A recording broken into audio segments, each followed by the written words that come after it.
Ach, das ist jetzt laut. Und es ist verdammt laut.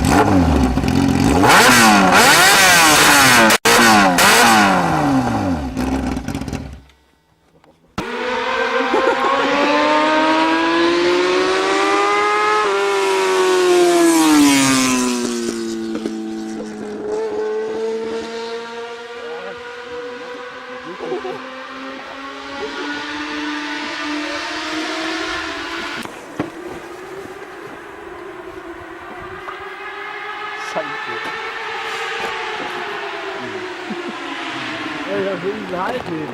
Der fährt schneller als der Fall.